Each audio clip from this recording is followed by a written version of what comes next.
This song features two main chord patterns.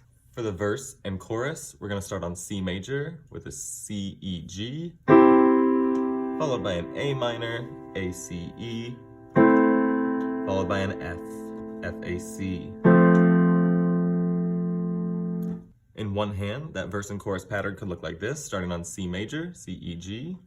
Ready, and C, A minor, F, double time, C, A, F, twice.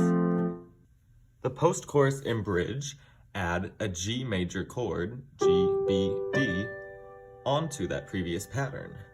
So starting on C, in one hand, that pattern could look like this for the post-chorus and bridge.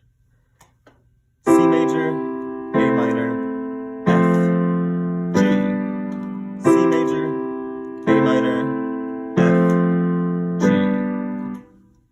In two hands, that post-chorus and bridge pattern could look like this. 2, 3, 4.